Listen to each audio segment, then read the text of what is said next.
안녕하세요. 뽀얀거탑의 아나운서 류일합니다. 여러분 한 주 동안 잘 지내셨죠? 오늘은 한 달 동안 내내 기다렸던 우리 신영현 교수님께서 나오셨어요. 잘 네. 계셨습니까? 안녕하세요. 네. 기다리셨나요? 완전 기다렸죠. 감사합니다. 보고 싶었습니다. 한 달 더 된 거 아니에요?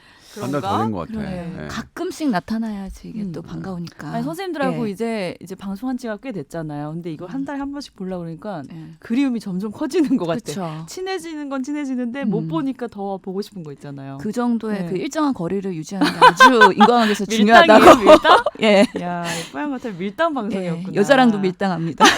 그리고 이제 죄송하게도 네. 이게 이제 오랜만에 나오시면 충분히 이제 어떤 주제에 대해서 공부할 시간을 드려야 되는데 네. 제가 그러지 못하고 있어요. 네. 그러니까 제가 제 삶이 지금 하루살이라서 하루하루 이제 살고 뭐 하루를 마감하고 또 그러다 보니까 매번 이제 오랜만에 나오시지만 제가 충분한 시간을 드리지 못하긴 해요. 근데 이제 나름 그 분야에서 전문성이 이제 완전히 입증된 분들이라서 짧은 시간을 들여도 그럼요. 뭐 충분히 이렇게 그 퀄리티 높은 그런 말씀들을 해주셔서 그러니까, 감사드리는데 네. 그 부분은 제가 늘 죄송하게 생각하고 있습니다. 그러게요. 그래서 방송 전날까지 내일 내가 출연하는 게 과연 맞을까에 대한 의구심을 가지고 항상. 그리고 예. 어제 급하게 이제 뭐 주제 이런 거 올리셔서 예. 그때부터 이제 공부하시는 그럼 내일 출연하는 거구나. 네. 이러면서 이제부터 준비해야 되는구나 이러고 있습니다. 하지만 우리 선생님들이 워낙 또 훌륭하셔가지고 다 소화해내시고 그렇죠. 뭐 완벽하게 해주시더라고요. 자, 그래서 오늘도 기대를 해보도록 하겠습니다. 아니, 신현 선생님 나오시는 날은 제가 진짜 더 좀 기대를 많이 하고 와요. 왜냐하면 우리 조 선배님하고 제일 케미가 좋으세요. 어? 제일 많이 싸워 두 분이.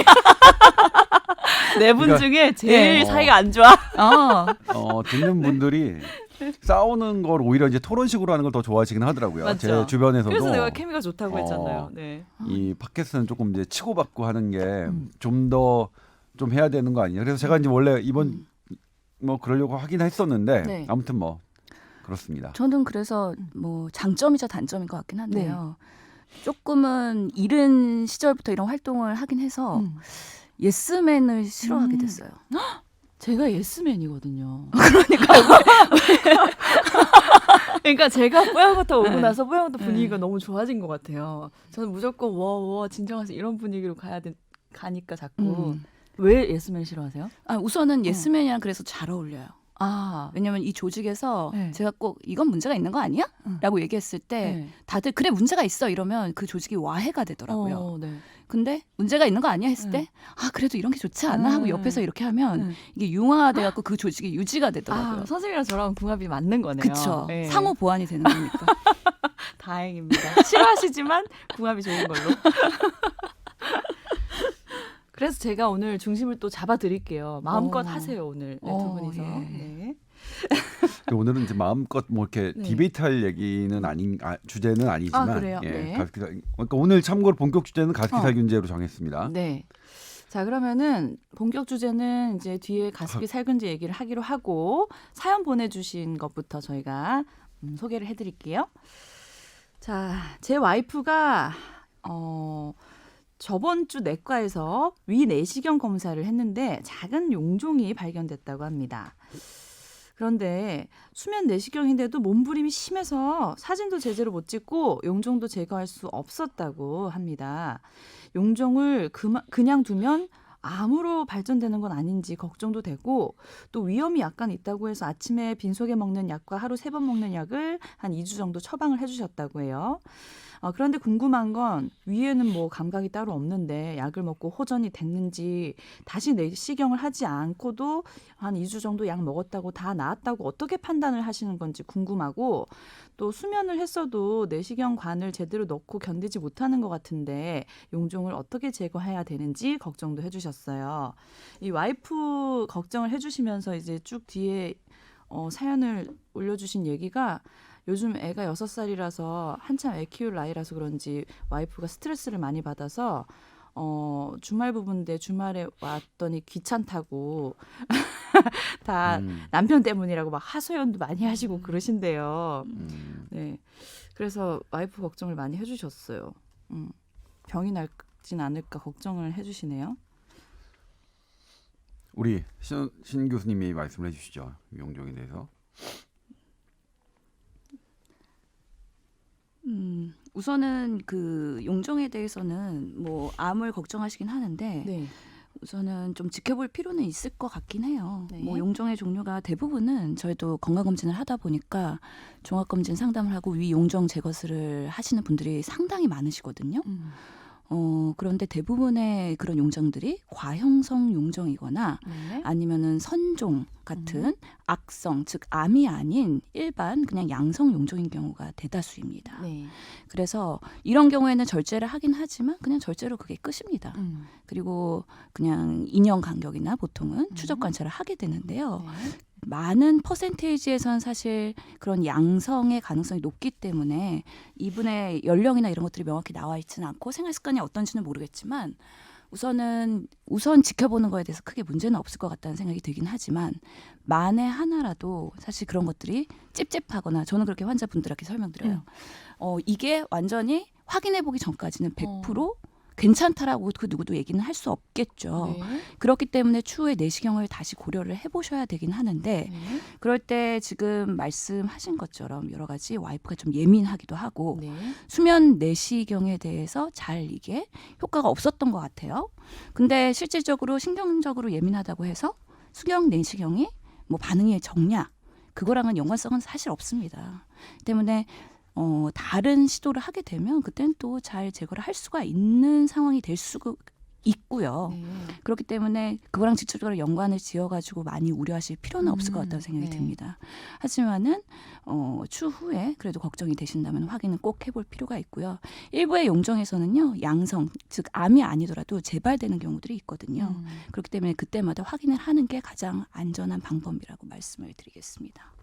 그러니까 이게 이제 1cm 크고 떼야 되는 그런 적응증은 있거든요. 근데 그게 안 된다고 판단하셨고 보기에도 뭐 괜찮다고 양성일 거라고 생각하셔서 이제 선생님이 그러신 거였고 그래도 이제 혹시 저라면 뭐냐면 저는 하겠어요. 내시경을 신현영 교수님이 말씀하신 대로 이게 1년에 한 번 정도 뭐 해가지고 이게 크는지 작아지는지 근데 뭐 그 다음에 별로 커지지 않았다면 그 다음부터는 뭐 더 커지지는 않을 거예요. 1년 사이에 많이 커지지 않으면 그래서 뭐 그렇게 저라면 신현영 교수님이 지금 추천해 주신 방법대로 하겠다. 그래서 조금 더 보충 설명하자면 이게 그 용종이 발견됐을 때 네. 그 가이드라인 이런 것들을 보면은 그래서 1cm 이상인 용종, 특히 가장 뭐 흔한 양성 종양인 과용성 용종, 과증식성 용종 이 경우에는 1cm 이상인 경우에는 그래도 절제를 하는 게 맞고요.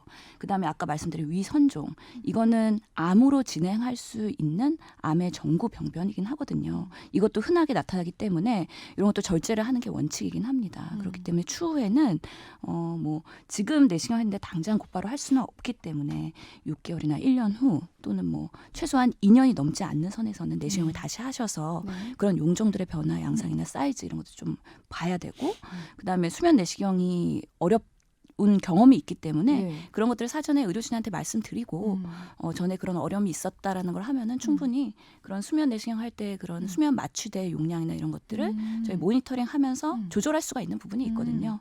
그렇게 하면서 상담을 받아야 되고 검사를 진행해야 되지 않을까라는 생각을 해봅니다. 저도 예전에 수면 내시경 하고 나서 의사 선생님이 말씀해 주시더라고요. 몸부림 엄청 많이 치는 스타일이었다고. 그게 사람마다 다른가 봐요. 예, 그래서 수면 그 마취제가 들어가면요 다양한 양상이 나타난대요. 그래서 뭐 친구들이 얘기하는 거 보면은 평소에 안 하던 욕을 하는 사람도 있고요. 민망하시겠다. 예, 나중에 평소에 깨고 나서. 나의 모습이라고 생각하지 네. 않았던 그런 여러 가지 보여주고 싶지 않은 모습들이 나타난다고 하더라고요. 저는 그런 경험이 있었어요. 그 수면 내시경 이제 수술 후에 깨어날 때 왜 본인의 그 본능적인 말을 막 한다 이런 얘기를 하잖아요. 예. 나 무슨 얘기했냐면 선생님한테 여행 가고 싶어요 이랬대요. 기억이 안 나는데 나는 진짜 여행이 가고 싶었었나 봐요. 제가 이제 군의관을 1년 차는 이제 전방에서 했고 네. 2년 차, 3년 차를 이제 국군 서울지구병원에서 했어요. 네. 지금은 예전에는 삼청동 지금 현대미술관이 있는 곳이지만 곳에 있었고 지금은 이제 총리실 공간으로 옮겼는데 대통령님께서 그러니까 건강검진을 받으실 때 오시는 거고 네. 그리고 이제 헌법재판관, 국회의원, 그다음에 현직 그 고위공직자분들이 다 거기서 건강검진을 받으시는데 거기는 그러면은 어떤 시스템으로 받아요? 저희처럼 방에 막 찾아가는 게 아니라 한 방에 있으면 다 오시는 거예요, 의사 선생님들이? 그렇진 않습니다. 아. 그래도 이렇게 그렇게 그러니까 한 공간에서 모든 진료가 가능하지 않기 때문에 이제 아무리 VIP라고 대통령님이라고 하시더라도 네. 이렇게 이제 다 돌아다니셔야 되는데 네. 수면 내시경 때가 항상 그래서 일화가 있어요. 네. 근데 이건 오, 비하인드인데? 그래서 지금 하던 네. 그런 것들이 네. 실제로 나타나요. 음. 이런 분들이 다 깨어나실 때 네. 지금 지금 전국이 이렇게 그러니까 뭐냐면 이를테면 저는 그때 신문이나 이런 걸 전혀 안 볼 텐데 안 볼 때인데도 그 말을 듣고 지금 이런 게 정치적으로 이슈가 되고 있구나 하는 것들을 알 수 있는 본인이 제일 꽂혀 있는 이런 정신 세계가 나오는 거네요. 그렇죠? 네, 그러니까 본인이 네. 가장 예를 들면 저는 이제 만약 임채선하고 제가 만약 임채선 네. 원장하고 제가 싸우고 있으면 네. 친했다가 싸울 때도 있잖아요. 근데 네. 만약 그때 수면 갑자기 내시경 소환되셨어요, 임채선 원장님. 막 욕을 하는 거. 응. 채선이 너는 그런 게 진짜 나빠. 응. 뭐 이런 식으로 얘기를 하는 나오는 거죠. 근데 이제 응. 저라면 제가 이렇게 얘기하는 건 저도 유명인이 아니고 임채선은 더 유명인이 아니니까 아무런 문제가 안 되죠. 네. 근데 거기서는 그때는 그분도 유명인이고 되게 높으신 분이고 그 말을 하셨던 분도 되게 높은 분이라서 오, 그런 일이 있었어? 네. 이렇게 되는 거였겠네요. 그래서 네. 상당히 그런 게 있었네, 갈등 네. 관계가 있었네. 그리고 그걸 물어보시는 분들도 있어서 음. 그때 이제 병원장님께서 딱 이제 그런 것들은 절대로 외부로 당연하죠. 얘기하지 마라 이렇게 따로 지시를 하기도 했습니다. 네. 근데 그럴 때 발언하는 게 정말 진심이나 그런가 아니면 봐요. 네. 그런 것들이 나오는 거라고 할 수 있을까요? 아니면 반대로 표현하거나 뭔가 그래서 사실관계랑은 좀 다를 수도 있잖아요.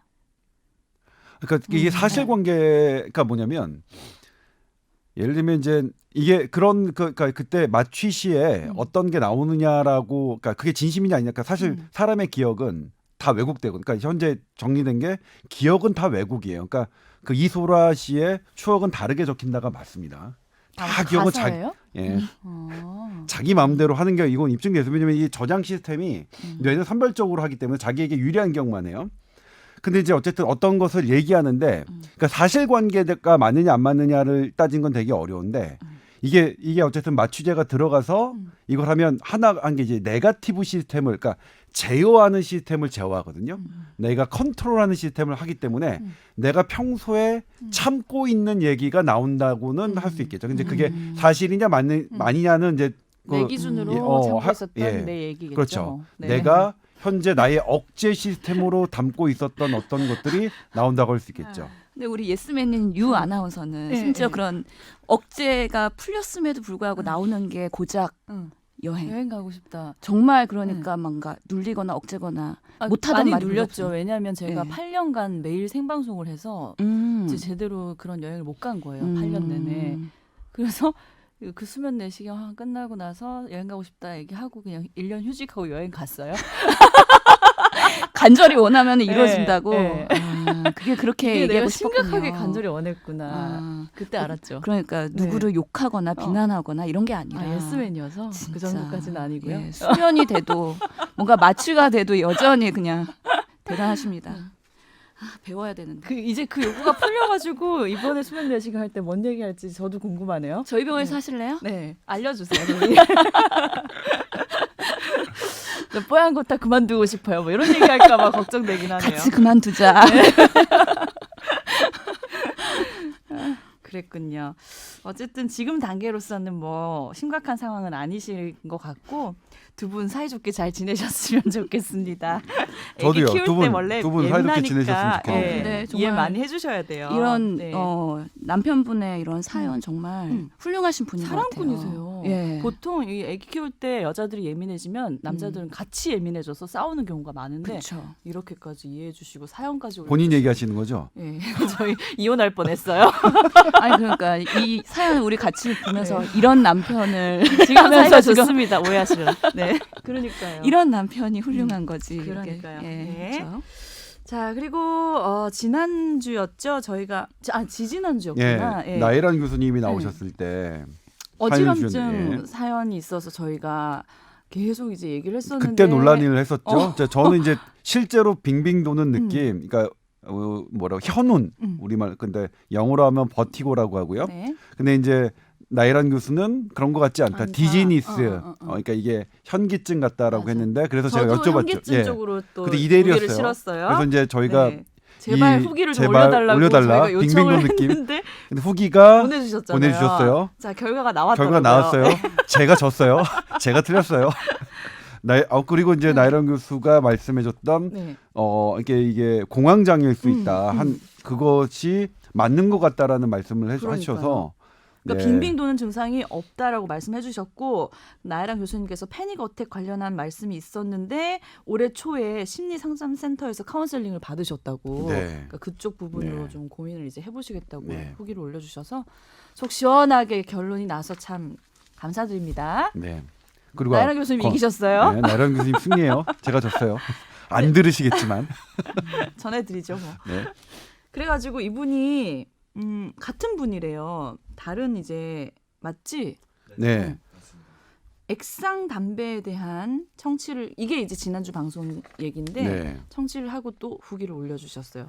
후기를 진짜 열심히 올려주시네요. 네. 근데 이 저희가 다 후기의 내용들이 읽어보거든요. 네. 정말 깜놀해요. 제가 네. 이제 이 독자들, 청취자들의 그 실력이 그러게요. 정말 예. 그러니까 실은 지금 청취자분이 올려주셨던 게 저희가 이제 지난주 액상 담배를 얘기했는데 액상 담배가 지금 미국에서는 상당히 문제가 되고 네, 있습니다. 네. 액상 담배를 피웠던 사람들 중에 1,000명이 넘는 사람이 폐질환에 걸리고 네. 그리고 그 중에 지금 10월 며칠 기준인가요? 지금 현재 23명이 넘게 사망을 했거든요. 네. 그래서 이게 한 단일 품목으로 1,000명 넘는 사람들이 병에 걸리고 수십 명이 사망하는 사례는 대단히 위중한 상태라고 할 수 있는데 네. 근데 이제 미국 정부가 아직 결론을 내리지 않고 있어요. 그리고 이제 원래 지난주에 방송했던 것처럼 여기서 THC 혹은 CBD 같은 대마성 오일이 원인으로 보고 있다 이렇게 하고 있는데 네. 실은 그때 다른 잠깐 말씀하셨잖아요.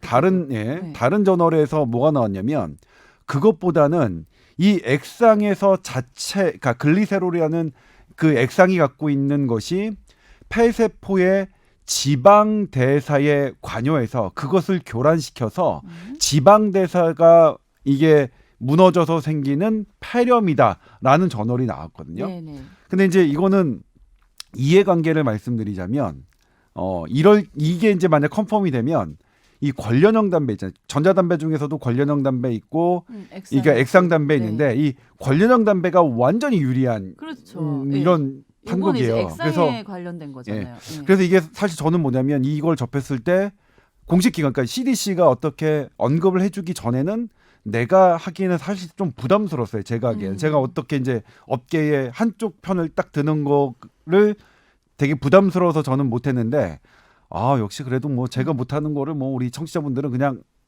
스스로 해서 네. 이런 것도 있다고 알려주셔서 되게 놀랍고 그리고 감사드립니다. 근데 실은 이런 연구가 지금 담배 업계와 이 전문가들은 상당히 유심히 들여다보고 있습니다. 그런데 이것을 유심히 들여다보고 있는데 섣불리 결론을 내리지 않는 건 이게 지금 이것이 어떻게 결론 내리냐에 따라서 사실 그렇잖아요. 그럼 그러니까 전자담배를 피시는 분들이 나 싫어. 나 그러면 이제 액상담배 줄 이런 거 안 피고 그냥 이 필립 모리스나 이런 다른 우리나라도 있죠. KT&G 이런 관련형 담배를 피겠어. 이렇게 완전히 가버릴 수 있으니까. 다른 방향으로 유도될 수 있는 거기 네. 때문에 그래서 미국 CDC도 되게 유념을 하는 것 같아요. 그러니까 되게 신중하게 결정을 하는 것 같은데 아무튼 그게 보건당국 그러니까 국제적인 공신력 있는 보건당국이 어떻게 결정을 내리면 그거는 실시간 가장 빠른 내에 알려드리도록 하겠습니다. 그래서 이게 되게 사회적으로는 큰 의미가 있는데 저도 작년부터 질병관리본부 금연 관련한 연구를 시작을 해서 이번에 계기로 금연학회를 하게 됐거든요. 네. 근데 뭐 미국에서 그런 여러 가지 액상 담배가 완전 이게 담배가 아니라 하나의 그 행위가 문화가 돼버린 거잖아요. 네. 문화가 돼서 이거를 나는 이런 걸 핀다. 나는 이렇게 예쁜 거를 소비한다. 그런 트렌드로 이게 자리 잡아가는 거에 대해서 그 파장력이 엄청나게 컸기 때문에 네. 이게 우리나라에 들어오면은 어떻게 될까에 대한 고민을 사실 음. 금연학회에 대해서도 음. 그리고 그런 전문가들이 고민을 많이 했었고 약간 그 액상 담배 예. 기계 자체를 가지고 있는 게 무슨 얼리 어답터처럼 그렇죠. 뭔가 내가 이걸 했다 이런 식의 이제 문화가 그쵸. 된다는 거죠. 소비의 트렌드의 하나의 그런 젊은 세대의 음. 문화가 돼버린 거잖아요. 그런데 이거를 그 금연하는 사람들의 입장에서는 또 보수적으로 함 리덕션 입장에서는 그래도 권련보단 낫기 때문에 괜찮다라고 하는 일부의 주장이 있었고 네. 그다음에 그럼에도 불구하고 흡연은 아주 뭐 건강에 위하기 때문에 아예 금연해야 된다고 주장하는 기류가 있었는데 금연학회는 그 후자의 그런 입장을 고수하고 있었죠. 네. 근데 이게 문화로 이렇게 갑자기 들어오게 되면 이걸 어떻게 대비를 해야 되는가에 대한 고민이 많았었는데 네. 지금 이런 미국에서 현상이 나타나게 되면서 사실 우리가 그런 금연을 해야 되는 논리에 대해서는 좀 더 이게 더 근거가 생기고 여러 가지 이슈가 되다 보니까 좀 더 이런 학회나 정부 쪽에서는 힘이 더 실리지 않았나. 그래서 금연을 더 해야 되는 환자들한테 그런 피력을 할 수 있는 여러 가지 그런 현상이 나타나고 있어서 저희들로서는 이런 것들을 잘 유심히 보고 우리나라에서 어떻게 대응해야 될지 정책적인 것과 그런 학문적인 것들을 잘 정리해야 되겠다는 입장인 거죠. 네. 근데 제가 요 링크해 주신 기사 좀 읽어보니까 왜 우리나라 그때 가습기 살균제 때 그냥 추정되고 있는 그 폐질환을 일으킨 원인이라고나 할까요? 그게 좀 이 액상 담배 폐질환 일으킨 거랑 비슷한 얘기 아닌가요? 일단 가습기살균제도 네. 왜 어떤 기준으로 했는지는 아직까지는 미궁이에요. 네. 그러니까 더 말씀드리자면 여기에 이제 계속 파고드셨던 분들은 지금도 아주 치열하게 논란을 하고 있습니다. 근데 이제 공통적인 건 이것이 어떤 특정한 사람에게 아주 예민한 반응이 있었고 그 예민한 반응의 형태가 독성 반응이었고 병리학적으로 그리고 또 하나가 다른 독성 물질은 이 폐의 말단 부위서부터 시작되는데 네. 이 독성 반응의 특징은 이제 폐의 중심부서부터 한다는 그런 특징이 나타나서 뭐 이렇게 이제 우리 가습기 살균제라고 명명을 했는데 네.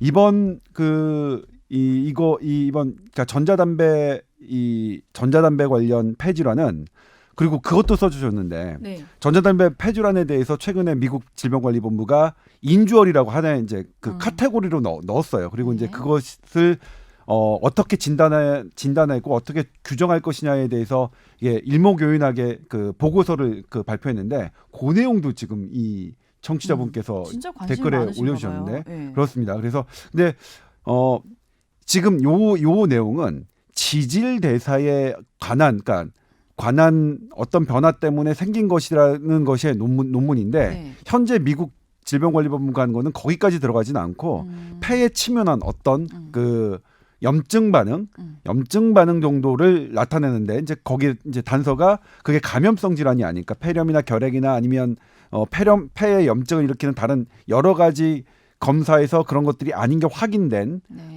폐의 염증을 일으키는 어떤 부분이라고 얘기하고 있습니다. 그리고 전자담배를 마지막으로 핀 지 90일 이내가 되고 네. 뭐 그런 카테고리가 좀 있어요. 근데 그게 결과적으로 가습기살균제와 뭐 이런 게 같은 기준으로 될 거냐 안 될 거냐는 모릅니다. 모르는데 근데 이것도 비슷한 현상은 뭐냐면 가습기살균제도 대단히 많은 사람이 사용했지만 특정 몇몇에게 아주 예민한 그런 치명적인 그런 결과를 초래했던 것처럼 이 전자담배도 그러니까 상당히 많은 사람들이 전자담배를 피우는데 특정 몇몇에게만 예민한 과민한 이런 그 해악이 나타나니까 그런 면에서 가습기 살균제랑 비교하시는 분들이 계신 거죠.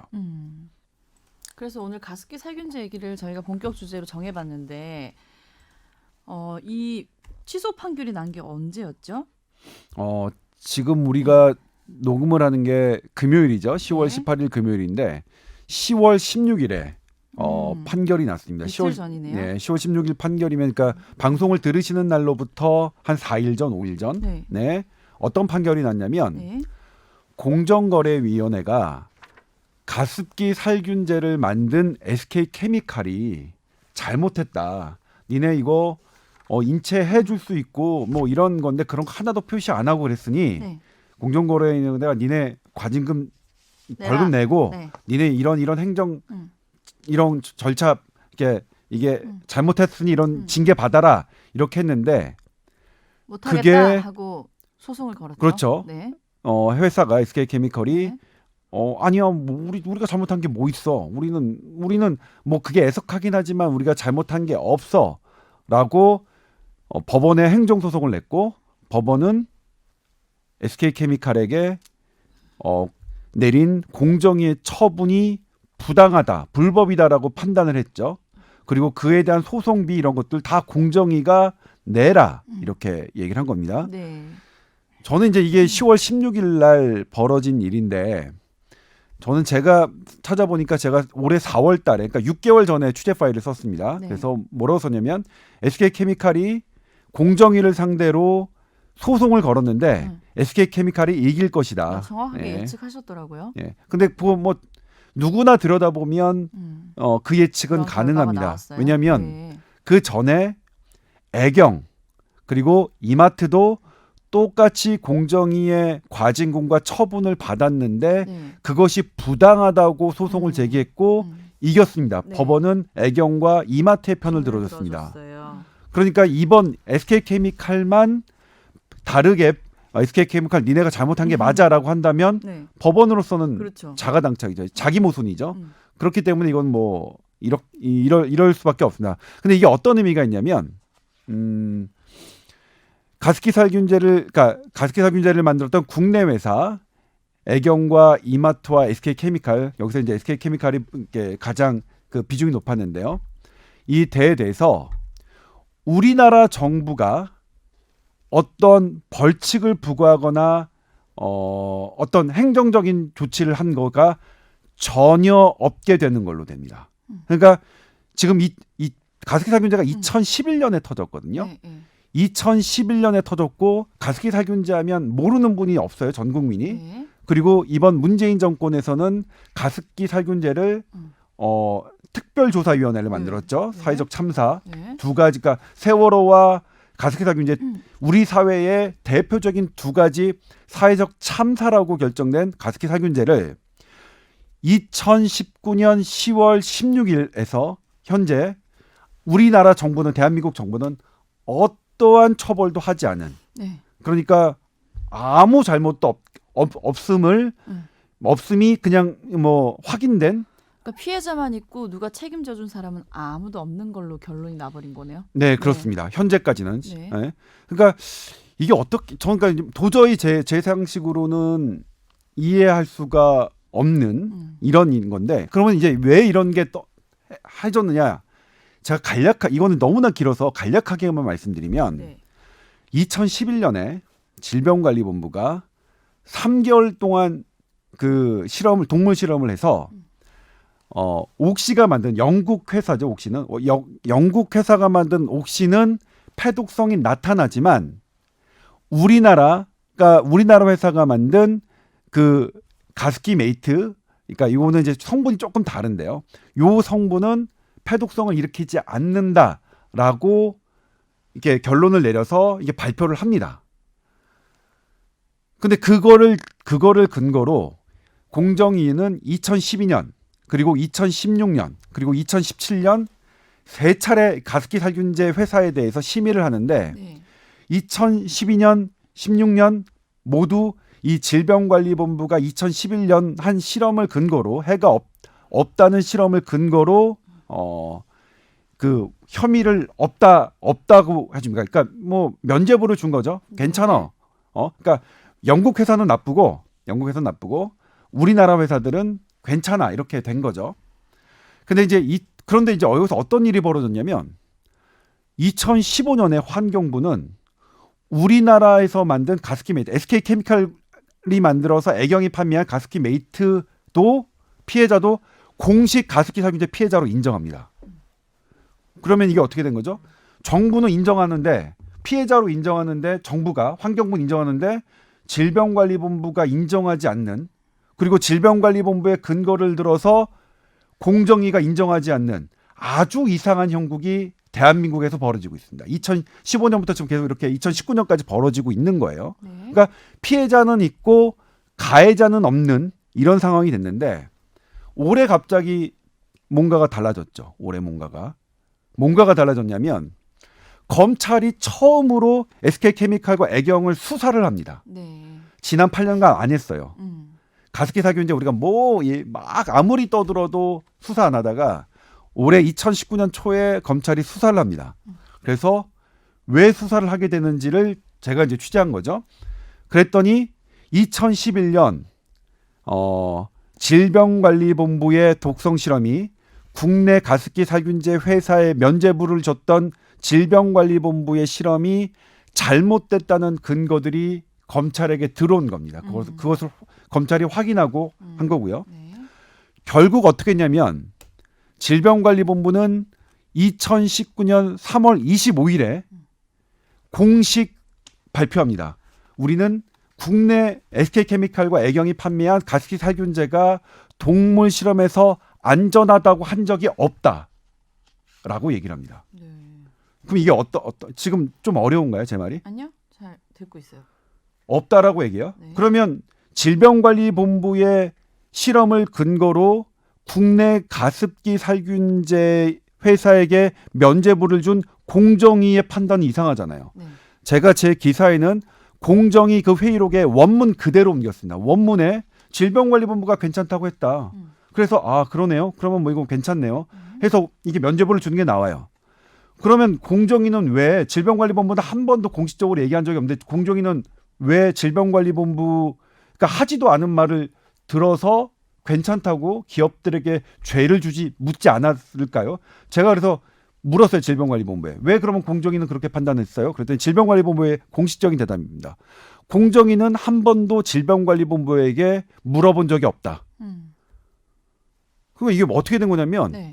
질병관리본부는 안전하다고 한 적이 없대요. 네. 근데 공정위는 질병관리본부가 안전하다고 했대요. 그래서 가습기 살균제 기업에게 죄를 묻지 않았어요. 근데 질병관리본부는 그게 그 연구가 잘못됐다 이런 것들이 들어오니까 우리는 안전하다고 한 적이 없다. 이렇게 얘기해요. 그러면 공정위는 어떻게 된 거냐 했더니 공정위는 우리한테 묻지 않았다. 이게 누가 대한민국 거짓말을 정부예요. 하는 이게 대한민국 건가요? 정부예요. 네. 이 가습기 살균제를 이 둘러싼 대한민국 정부의 실체가 이렇습니다. 서로 그리고 떠넘기기만 하고 있네요. 그래서 네. 2019년 10월 16일 날 판결이 이렇게 난 겁니다. 그래서 현재까지는 우리나라 대한민국 정부는 우리나라 회사 가습기 살균제를 만들어 판매한 회사에게 어떠한 죄도 묻지 못하는 상태가 된 겁니다. 그럼 아직 여지는 남아 있는 건가요? 일단 이제 네. 이 중요한 사안이 좀 법률 용어라서 어렵긴 한데 쉽게 말씀드리면 네. 얘네가 잘못한 건 있는데 네. 공정위가 이 벌칙을 부과하는 시기가 너무 늦었다. 이건 이제 공소시효라고 하죠. 네, 이제 물론 네. 엄격하게 여기서의 공소시효는 좀 다르다고 하는데 네. 쉽게 그냥 말씀드릴게요. 공소시효가 지났다. 그러니까 처분 시효. 예. 네. 그게 2011년에 일어난 일인데 얘네도 그때까지는 쥐들도 뭐 이렇게 해가 되는 걸 몰랐으니까 네. 그러니까 그리고 얘네가 설령 죄가 있다 하더라도 공정위 니네는 2012년, 2016년 이때 물었어야지. 그때는 안 묻다가 2017년에 다 지난 다음에 묻는 거는 말이 안 된다. 네. 법리적으로 맞지 않다라고 하는 거예요. 행정처분 시효가 조사 개시일로부터 5년이래요. 네. 네, 5년이 근데 이제 지났다는 거죠. 이거는 조금 법 쪽에서 논란이 있습니다. 그러니까 이 공소시효를 바탕으로 하는 사실관계, 그러니까 사실관계가 달라졌을 경우에는 공소시효를 연장해야 된다는 그런 의견이 있어요. 예를 들면 2012년, 2016년에는 그게 질병관리본부의 2011년 실험이 진짜 확고한 줄 알고 그걸 바탕으로 판단했다면 지금은 그게 달라졌으니까. 왜냐하면 질병관리본부도 스스로 안전하다고 한 적이 없다고 했으니까. 그러니까 사실관계가 달라져서 이 공소시효를 기간에 근거하는 사실관계가 달라졌기 때문에 이걸 좀 더 연장해서 생각해서 법원이 판단해줬으면 좋겠다라고 하는 법학자들도 있어요. 근데 이제 법원은 그렇게 하지 않고 냉정하게 그냥 공소시효 5년 지났기 때문에 이것은 저기 한다고 하는 거죠. 근데 그러면 2012년, 2016년 그리고 2017년 이게 그러면 에 대해서 이거는 2012년은 이명박 정권이고요. 2016년은 박근혜 정권이고요. 2017년은 문재인 정권입니다. 네. 그러니까 근데 2012년과 2016년에는 아예 죄를 묻지 않았고 2017년에는 죄를 물었어요. 근데 죄를 물었는데 이 죄가 너무 늦게 물었고 그러니까 상관없다고 해서 법원 판결한 거죠. 그러면 이번 정권의 공정위는 상당히 잘했을 거라고 우리가 얼핏 생각할 수 있죠. 네. 그런데 가습기 살균제 피해자들은 그렇게 생각하지 않습니다. 이것도 진짜 어려운데요. 왜냐하면 2012년, 2016년에 공정위 활동을 불법으로 봤다면 법을 어기고 네. 국내 가습기 살균제 회사들에게 죄를 묻지 않은 걸로 봤다면 네. 이번 판결은 달라집니다. 그러니까 이거는 이제 절차가 완전히 달라진 거죠. 공정위가 불법했기 때문에 불법으로 죄를 묻지 않은 거기 때문에 다시 이 죄를 물을 수가 있는데 이번 문재인 정권의 공정위는 2012년, 2016년의 공정위 활동을 불법으로 보지 않았습니다. 당시 지금 현재 뭐 최고 권력에 계시죠. 청와대 정책실장으로 하신 김상조 정책시장이 공정위원장일 때 뭐라고 말씀하시면 국감에서 아쉽기는 하지만 불법은 아니다. 이렇게 말씀하셨어요. 그때 이제 당시 그 부분- 판단은 그게 최선이었다. 예. 뭐 이런 거네요. 이제 그게 가습기 살균제 피해자들한테는 가슴에 칼을 꽂는 말로 그분들은 이제 기억하고 있는데 아무튼 이런 여러 가지 각자의 논리대로 보면 우리는 최선을 다했다는 여러 가지 논리들로 인해서 현재까지 우리나라는 가습기 살균제 피해자는 있는데 분명히 있는데 이걸 만든 기업에게는 어떠한 죄를 물을 수 없는 어떠한 처벌도 하지 않고 있는 그런 상태가 됐습니다. 검찰 수사는 계속 진행이 되고 있는 상황인가요? 네, 검찰 수사는 계속 진행이 되고 있습니다. 담당 검사님이 바뀌셨고 이번 인사 때문에 바뀌셨고 어떤 검사님이 새로 부임하셨는지도 계속 확인하고 있는데 네. 어디까지 되고 그러니까 진행됐는지는 저도 아직 알아내지 못하고 있습니다. 이런 결과를 보면 참 모순이 많다는 생각이 들고 피해자들이 어디 가서 진짜 하소연하고 보상받을 수 있을지를 모르겠네요. 답답하네요, 진짜. 이 피해라는 게 증명을 하면 할수록 이렇게 더 범위가 확대될 수가 있긴 하거든요. 그래서 네. 보고를 보면은 간이나 콩팥 손상이나 심혈관, 지방간 아니면은 면역 체계, 대사 질환 이런 것들의 위해가 될 수도 있다라는 보고가 있는 만큼 우리가 이런 폐 질환에만 포커싱할 게 아니라 그런 정신 심리적 삶의 질 그리고 여러 가지 다른 장기의 위해 이런 것들도 앞으로 계속해서 우리가 관심 갖고 봐야 되는 부분이 아닐까 생각이 듭니다. 네. 우리가 이런 사건이 생기면 그때 당시에만 막 공분을 일으키면서 관심을 갖고는 시간이 지나면 잊혀진다는 게 참 안타까운 것 같아요. 그래서 저희가 오늘 이제 이게 뉴스에서는 잘 안 나갔던 부분인데 다시 한번 꼭 이렇게 짚어야 될 의미가 있는 얘기였던 것 같아요. 네, 지금 네. 우리 신 교수님이 말씀하셨는데 네. 그러니까 일단 이 역학조사에서 들여다보면 가습기 살균제를 피해를 받던 분들에게서 여러 증상들이 나타나거든요. 근데 명확한 기전이 밝혀지지 않았다는 이유로 아주 특정한 폐질환에 대해서만 그리고 아주 특정한 아토피에 대해서만 그리고 아주 특정한 유산에 대해서만 지금 보상이 이루어지고 있고 폐질환으로 그러니까 가습기 살균제 질환으로 분류된 많은 사람들이 사실 치료비조차도 지원받지 못하고 있거든요. 그러니까 이게 이제 뭐 어떠냐면 저는 예전에는 제가 2011년 당시에는 그 당시에 이제 아이를 잃었던 부부인데 네.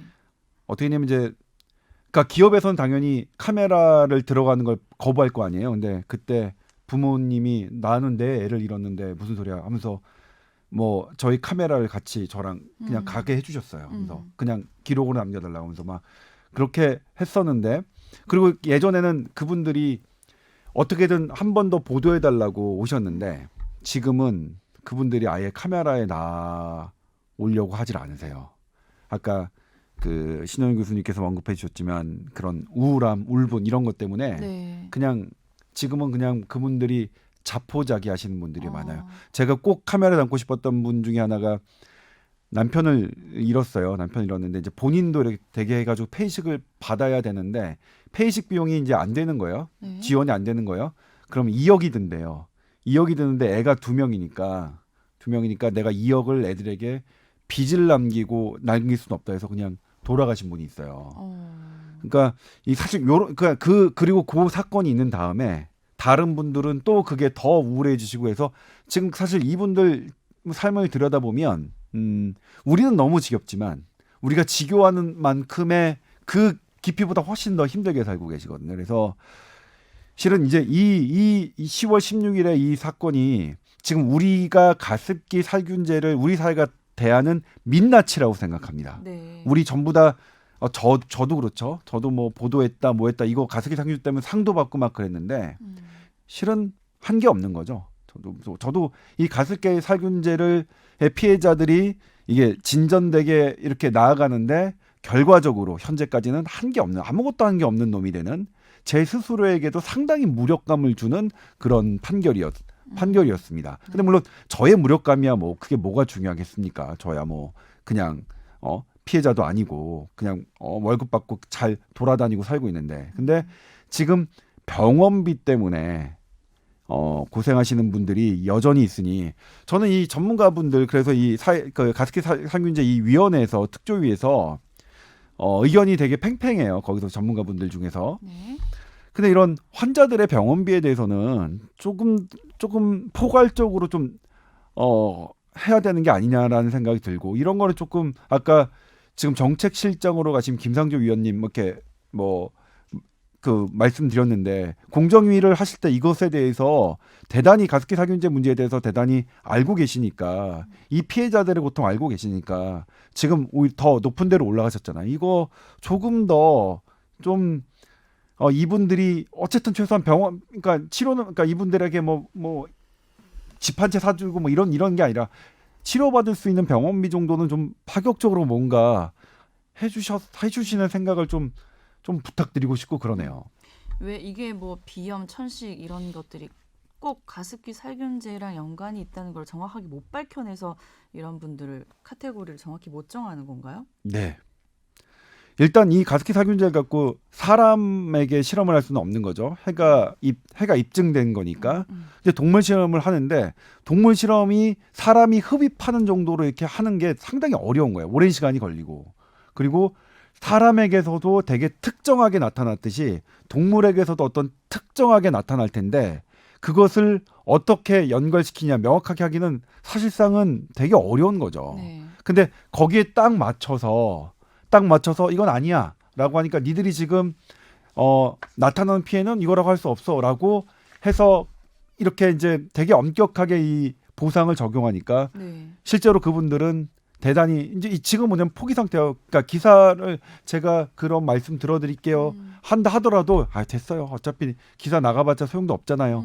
이런 말씀을 대부분 하시거든요. 처음에는 답답하고 막 화나고 했다가 이제 시간이 지나니까 거의 자포자기 심정이 되신 네. 거겠네요. 예. 제가 이제 가습기 살균제에 대해서는 기다리고 있는 분들이 있습니다. 그러니까 여기에서 대단히 중요한 단서를 갖고 있는 분들이 있어요.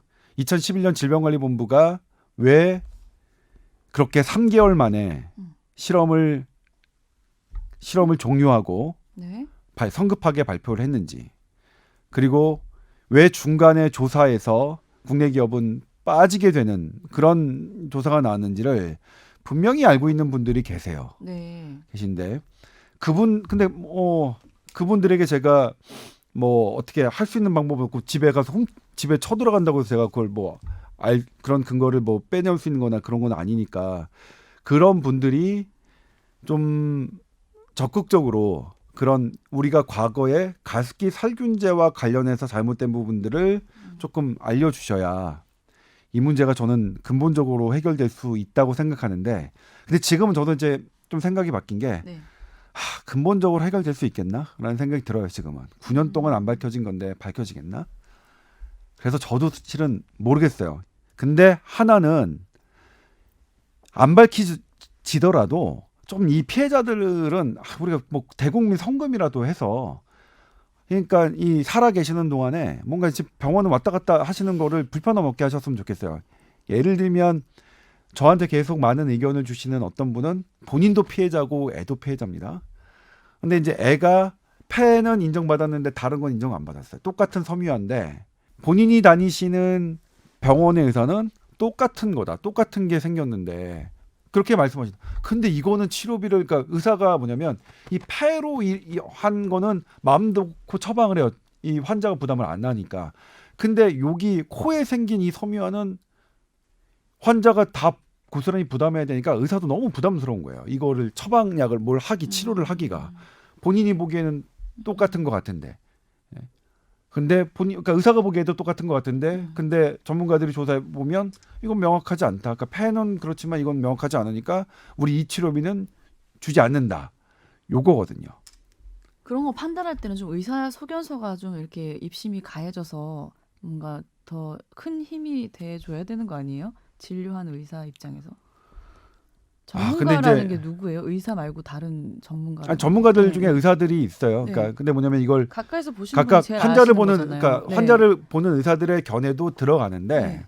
거기서 이제 결정적으로 하시는 분들은 이제 인과관계죠. 그래서 이게 진짜로 그러니까 병리학적으로 이 인과관계가 이게 명확하다 아니면 그러니까 명확할 가능성이 높다. 그러니까 가능성이 높다. 그렇지 않다라고 판단하시는 분들이 있는데 근데 말씀드렸지만 그냥 저도 일반 의사죠. 그런 걸 판단하는 전문 의사. 일반 의사들이 보기에는 이거는 명확하게 밝혀지는 게 사실상 되게 어려울 것 같아요. 네. 그래서 조금 뭐 이렇게 했으면 좋겠는데 아무튼 그렇습니다. 그래서 일단 피해자들이 이번 판결로 기업에게 어떤 보상을 받기도 훨씬 더 어려워졌겠죠. 네. 기업이 자발적으로 해주지 않는 한. 네. 근데 그래도 이제 뭐 들려오는 얘기는 SK케미칼은 몇몇 피해자들에게 자발적으로 모든 치료비를 다 제공하는 그런 게 있다고 해요. 근데 이것도 알려지기가 되게 제가 이제 이걸 보도하겠다 그랬더니 그것도 피해자들은 어떤 게 있냐면 네. 이게 다 하는 건 아니거든요. 근데 일부만 한다는 게 알려지면 나한테 지원하는 게 끊길까 봐 또 그런 또 우려도 하고 계세요. 그렇네요. 그래서 이게 모르겠어요. 어쨌든 기업은 어쨌든 법리적으로 해서 법원에서 이겼으니까 나는 잘못한 게 없다고 했으니까 기업으로서 훨씬 더 당당해졌을지 모르겠는데 근데도 조금 더 이걸 어떻게 해야 될까요? 조금 더 좀 그러니까 기업 입장에서 이제 뭐 법이고 뭐고 떠나가지고 내가 원인을 제공한 사람이라는 걸 좀 그냥 양심적으로 인정을 해서 피해자들에게 개인마다 찾아가서 뭔가를 보상하는 그런 양심적인 행보가 있지는 않겠죠, 현실적으로. 그런 게 있으면 그러니까요. 제일 좋을 그런 게 것 있으면 되게 같은데요. 좋을 것 예, 같은데. 예. 예. 안타깝네요. 예. 그래서 정말 안타깝고 그리고 우리 그런 말 쓰죠. 쉬운 말로 도로 아미타불 된 느낌.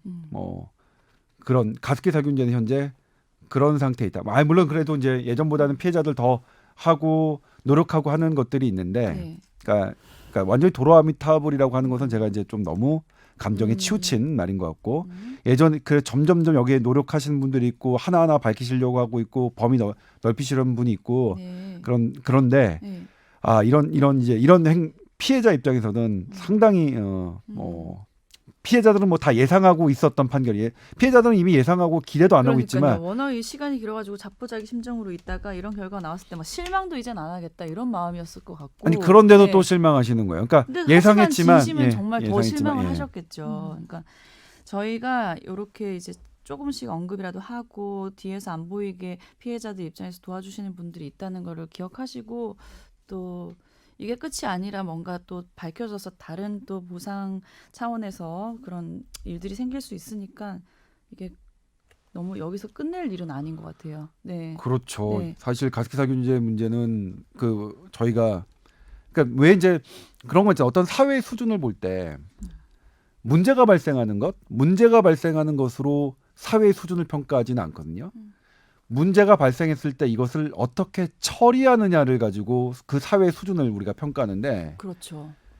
자 가습기살균제가 터진 것 사실 그 과정 되게 나빴어요. 전 세계에서 흡입될 수 있는 흡입독성 시험 없이 가습기살균제를 판매한 유일한 나라가 대한민국이니까 나빴지만 그래 이게 그래 나쁜 사건이 터진 것 같고 대한민국 사회가 수준이 낮다고 이렇게 얘기할 수는 없는데 네. 이걸 처리하는 과정 지금 2011년부터 2019년까지 처리하는 과정은 정말 우리가 저는 개인적으로 이 시대를 살고 있는 어른으로서 상당히 부끄러움을 느끼고 있는 항상 가습기살균제가 나오면 어디 좀 숨고 싶은 뭐 그런 입장이라서 이 가습기살균제 되게 고루한 문제지고 막 되게 지겨워하시는 문제라는 걸 알면서도 뽀얀거탑에 에서 좀 주제를 갖고 와봤습니다. 네. 그러니까 사안이 워낙 중대하고 네. 심각하기 때문에 사실 함부로 말을 할 수가 없어서 오늘 맞습니다. 예, 제가 발언을 자제한 것 같은데요. 네. 저도 이렇게 뭐 여러 가지 일을 하다 보면 항상 소수의 피해자들이 발생을 하더라고요. 네. 이들을 어떻게 위로할까에 대한 부분이 되게 중요한 부분인데 이 피해받은 사실만으로도 그들의 삶이 많이 힘들어지셨거든요. 그런데도 불구하고 우리 사회가 그런 것들을 구제하고 보상하는 과정에서 그런 것들이 긍정적으로 보상이 된다 하더라도 그들의 삶이 이미 그렇게 맞아요. 힘들어졌는데 그거조차도 인정을 못 받고 있다고 하니 얼마나 한 번 더 좌절하는 그런 계기가 됐었던 것 같거든요. 네. 이런 분들을 우리 사회가 좀 더 어떻게 성숙하게 도와줄 수 있을까 이런 것들을 저도 같이 고민하게 되는 그런 시간이었던 것 같고요. 한편으로는 아까 윤 아나운서가 말씀하신 것처럼 네. 그런 환자들을 직접 보는 의사들이 네. 그런 환자에 대한 의학적인 소견을 줬을 때 네. 그거에 대해서 좀 더 정부나 여러 가지 관계자나 위원회가 그 사안에서 충분히 좀 검토를 하고 그 무게감을 좀 더 크게 받아들였으면 좋겠어요. 진짜. 그런데 사실 뭐 우리 사회가 여러 가지 그런 의사들의 그런 진단서나 아니면 여러 가지 의학적 소견에 대해서 상대적으로 신뢰를 하지 않는 것 같은 그런가 봐요. 예, 네. 그런 현상들이 또 일부 있기 때문에 이런 것들이 또 이런 데 영향을 미치지 않을까 하는 생각도 해보고요. 네. 그래서 참 우리나라의 의사 단체나 의사로서 뭔가 전문가로서의 그런 공신력을 갖기 위해서 이런 저희들의 노력도 되게 필요할 것 같은데 참 어떻게 앞으로 해결이 될지 저도 걱정이 되면서 또 지켜보도록 하겠습니다. 네. 네, 지켜보도록 하겠습니다. 저도. 어쨌든 염원이 있다면 이 법원의 공정위 SK 가습기 살균제 그 과징금 취소 판결이 끝이 아니기를 바라봅니다. 네. 네, 정말 그게 그렇게 결론 나지 않고 않았으면 좋겠어요. 그러게요. 네. 자, towr@sbs.co.kr로 사연도 많이 올려주시고요. 궁금한 거 있으면은 질문도 많이 해주시고요. 오늘 이야기는 여기까지 하도록 하겠습니다. 오늘 함께해 주신 신현 교수님 감사드리고요. 선배님 수고하셨습니다. 네, 고맙습니다. 네, 감사합니다.